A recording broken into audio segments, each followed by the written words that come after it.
All right, we're going to wait here for a couple minutes or a couple seconds until people check in.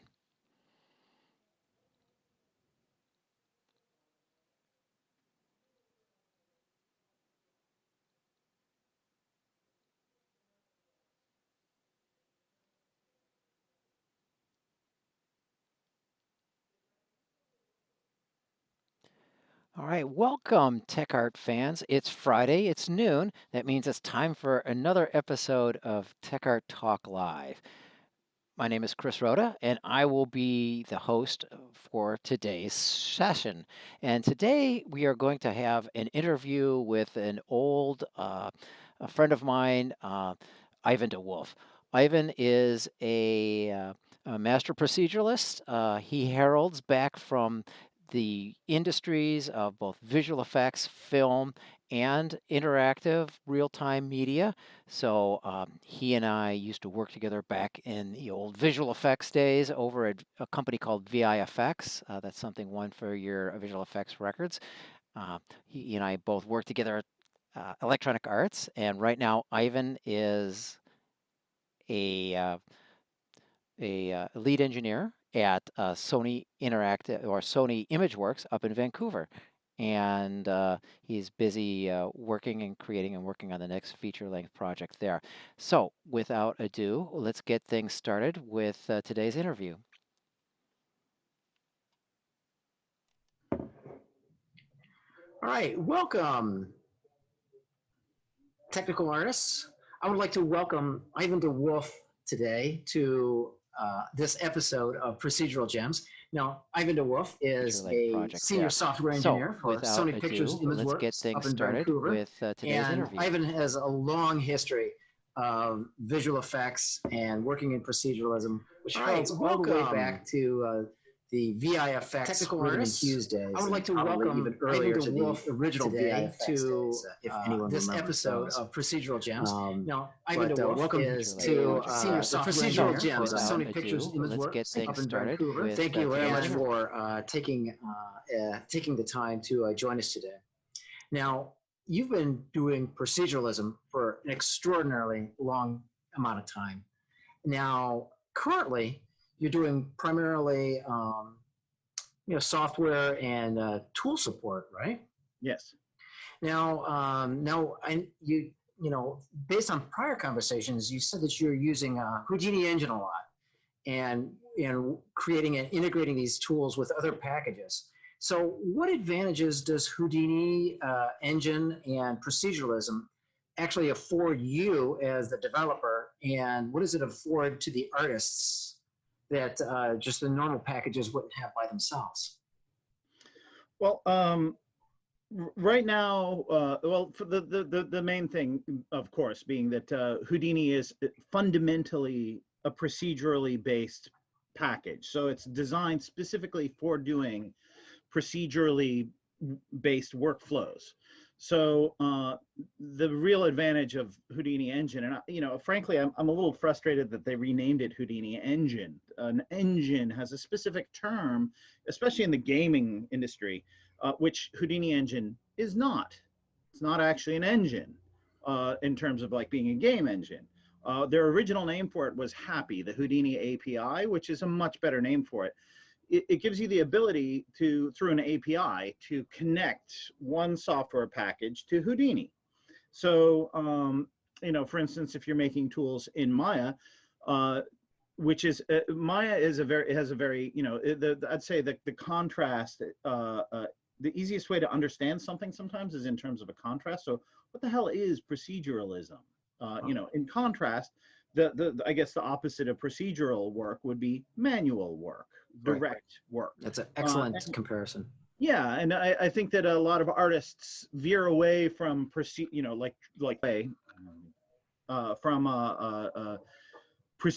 tools because it feels like they're not programmers. They directly get in there, get their hands dirty. They want to work on something manually. A lot of times that can be problematic because there's tools where if you want to build an entire city, yes, it's very nice to do every single building that's up close, but in the background, there's millions of buildings that don't want to have to make every single brick on every single building. And in the real world, yes, there are millions of people who are doing various jobs. So you have people that are making bricks, bricklayers that are laying bricks and so on. Uh, you don't want to have that. You don't want to employ millions of people to build your city. So you want to have a system that will fill out the rest of that stuff. And so an artist will want to work with tools that are procedural in nature, but they don't necessarily want to write all that code themselves, and that's understandable. So it's good to have some sort of a mix where you're going to go back and forth. And what the Houdini engine has allowed is it's allowed for you to make tools inside of Houdini that are procedural, then put access to those tools directly from inside of another package. So if you're working in Maya, some of the first tools that I made were, using, some of the first Houdini engine tools that I made actually ran inside of Electronic Arts' system at that time, which was prior to their switch to Frostbite. I wound up making actually a number of procedural tools for artists at that point that ran inside of Maya, and I switched over from my first step to just using the off-the-shelf Maya Houdini engine implementation, which would allow you as a Houdini artist to set up a tool that would be faced inside of Maya by a Maya artist who is never opening Houdini.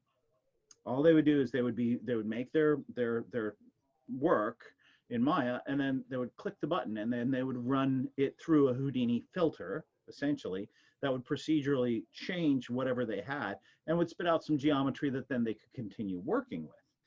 And that's its strength, is that it suddenly allows, if you have if you are a Houdini artist, or if you have a team of Houdini artists that know how to use Houdini, and you have a team of artists that work in a manual fashion, very directly, that don't want to have to jump into Houdini and learn this new software package that has its different way of working that some of them just don't click with. You don't have to. Now you can use the Houdini engine to suddenly take those Houdini tools and put them in front of artists in the software that they're comfortable with. And that's really the thing that makes that extremely useful. So what you're doing is exposing proceduralism to the artists within a native environment that they're more comfortable with. Yes. All right, that's very good. Now you mentioned earlier that that coming from a fine artist perspective. Now you yourself have been a fine artist and an artist for a very, very long time. Now, how essential as a tool builder and as a technical artist creating tools and pipelines do you feel it is to have had the experience of being an artist? I would say that the two things actually are in many ways are unrelated. So you can be just an artist. In fact, I've known some people who are just artists that work with procedural tools because it works the way that their mind works. They are not trained at all. And if you try and talk to them about code, they don't get code, but they understand proceduralism, and they can link together, nodes, and they can make things that work in a procedural fashion. On the flip side, I have known, just programmer types that have no understanding of images. So I mean, I've seen the various sides. I myself have a foot in each camp for sure. I mean, I went to art school. I studied painting and sculpture. I did not study programming. And yet I am known as a coder kind of guy, and I definitely have a strong grasp of programming. But that is completely self-taught. I picked it up because I needed to solve a problem. And the best way to solve it was programming. So I needed to learn programming. So I did. And I wound up using it for long enough that I've gotten quite good at it. It's that 10,000 hours thing. You do anything enough times and you will learn, you will master it. And the same is kind of true for fine art. I mean, if you want to draw with a pencil and paper and get a likeness of a human being, the very first time you do it, it will suck. And if you look at people who are just brilliant, you're like, how do they do that? Well, they sat and drew, and they sucked at first. They did it until they got very good. And now they can whip out with just a few lines something that gets the likeness of another person. Getting a likeness in specifically was actually something I struggled with and never got very good at. But that is a skill that can be learned, although it seems like a black art that's somehow magical. Um, it is the hours that you spend that you pick up. So I think that for me, I have a foot in each camp, fine art and the technical. I happen to be very good at math, for instance, just by coincidence. Not something I studied, I just am good at it. So having those two skills has been useful to me. It is absolutely not required. I think that whatever you do have to have some skills. It does not have to be two. So you have to have something you're good at. If you're only good at math, find artists to work with and focus on what you're good at. If you're only good at art and you really just don't get programming, it doesn't mean that you are unable to use something that's very technical too. I've seen people with artistic only skills that have managed to conceptually understand how things are working and link together a procedural system that works perfectly well. So I don't think it's as simple as you must have this or you must have that. I think you have to understand, know yourself, you know, and you have to understand what you're good at and you'll know that because you're interested in it. So if you Gotcha. follow your nose, you follow your passions, follow what you're interested in, you will find what you're good at. Oh, very good. Very excellent. Now, you yourself have had the privilege of working both, like you're currently in the film industry right now, and you started off in the film industry, but you spent a good deal of the early 2000s working in the game industry. Now, where do you think proceduralism is now, and where do you think it's going? Where do you think we're headed towards? That's that's a good question. I think that the video game industry, okay, film industry pretty quickly early on actually realized the benefits of proceduralism and managed to kind of quickly work with teams of artists that were working in a manual fashion and teams of artists that were working in procedural fashion and find ways to get them to capitalize on them working together and ways to split things up so that the various teams could and you know in the early days when I first started working in films. Well, I actually didn't first start in films. I started like in music videos and stuff. But when I first started in films, the roles weren't clearly defined like they are now. So it was just kind of like, I don't know, just go do some stuff. We got too much to do. I don't know. What do you mean roles? Yeah, sure. And so I wound up doing some compositing and doing other things, and it all mixed together at that point in time. Over pretty quickly, actually, the film industry learned how to work with the two different styles and how to mix them together pretty well.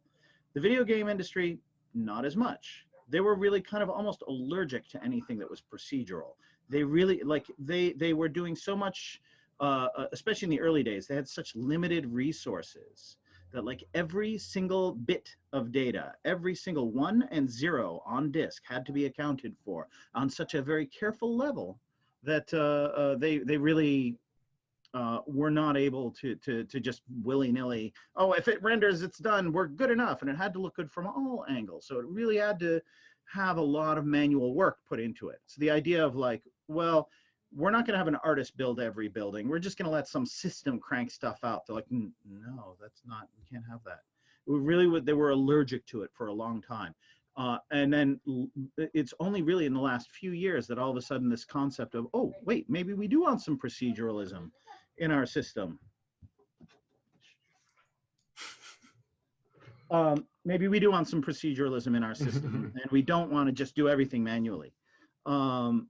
That's a new concept in the video game industry, but they have gone in both feet.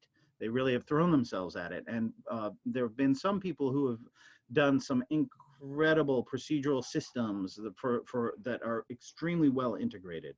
But this is a relatively new thing. So this is a relatively new world to the video game industry. And I think that it's exactly how it's going to fit in all of the aspects. It's new turf.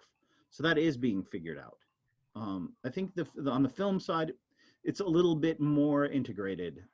Proceduralism versus manual work is a little more integrated. Do you see any kind of convergence in the near future of online versus offline with the new generation of consoles coming out? they're integrating real-time ray tracing and more volumetric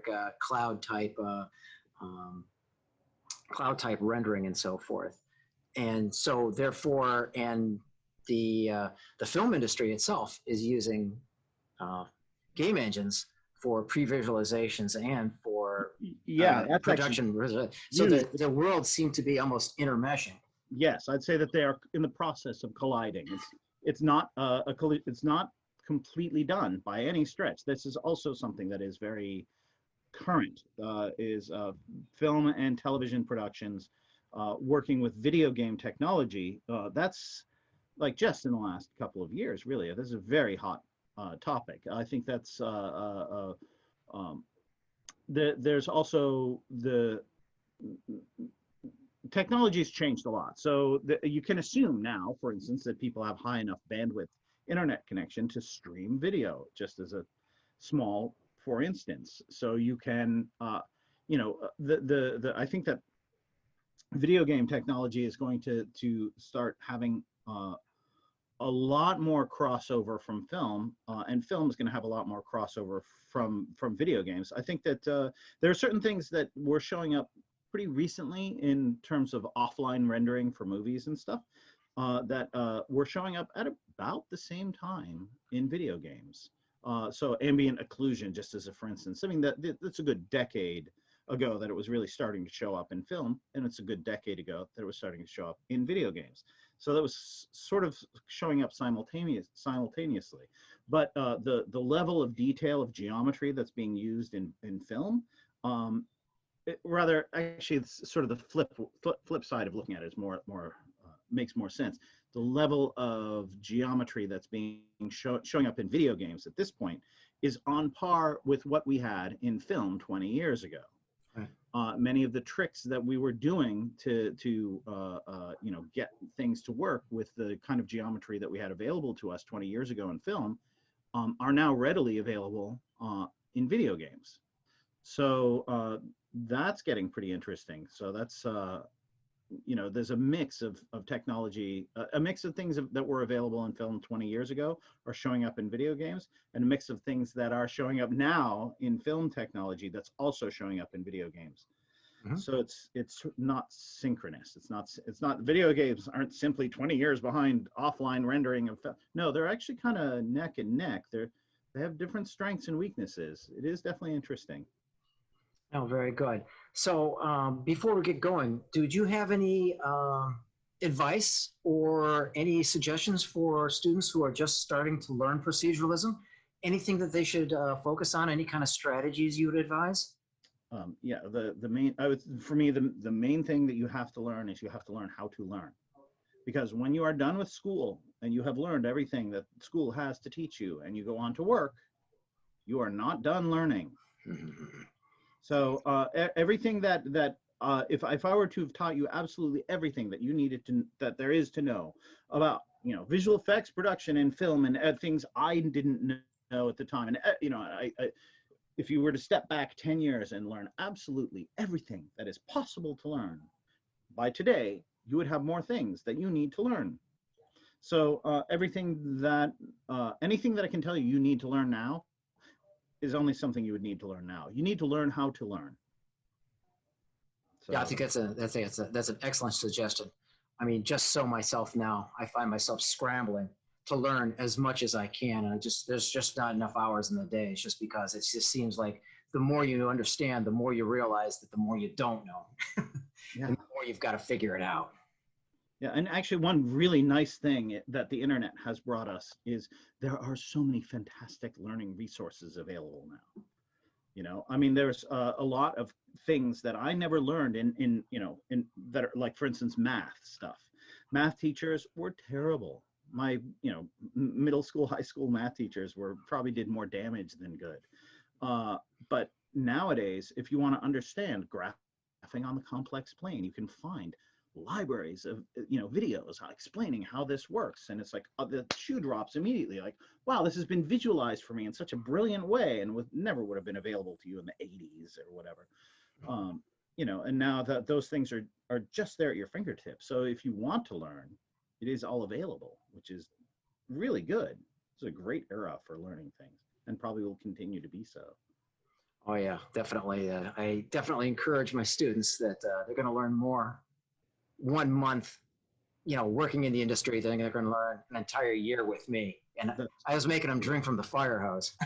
Yeah, I would say the main difference between working in the industry versus working, versus attending school, the one thing that you cannot possibly get working in, it's not possible for a school to set up a situation where it's suddenly all on the line, and you have a group of people, a mix, some of whom are extremely seasoned, some of whom are fairly fresh like you, that you now have to deal with. There's all these people, and there's this thing where it's all online, and they actually have to deliver this thing. It's not an experiment. It's not a thought experiment. And if something goes wrong, no, it won't go wrong. It can't go wrong. That's not going to happen.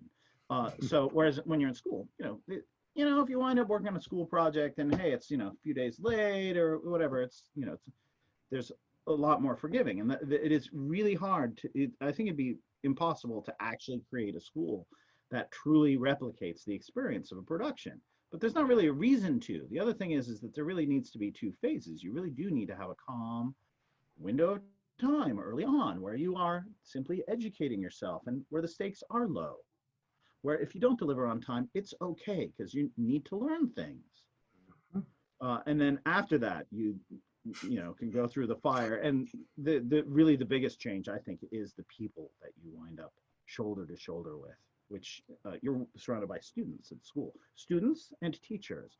And there's a great, huge gap. All of a sudden, when you're at work, you may actually be sitting next to somebody who's been in the industry for decades, and you may actually know more than they do about some aspect to it. They may be turning to you for help, and oh my God, you didn't expect that. Your teacher certainly isn't going to turn to you for help. So things do get shaken in such a way in real productions that you don't expect, and that there's personalities and there's you know definitely a different situation. Oh yeah, absolutely. The interpersonal dynamic is a huge foundation. I often say that success in the computer graphics career, only a third is getting your work done. Well, the other parts are that you have to be happy and you have to be fun to be around. Yeah. If you're not those, then you're never going to make it. All right, well, great. Well, thank you very much for joining me today, Ivan, and thank you very much for giving some very generous insights on these kind of like interesting and challenging topics. I hope it's helpful. Oh yeah, very much so. And good luck with all of your work at ImageWorks, and hopefully that the current productions end up going smoothly. All right, have a Yeah. good day.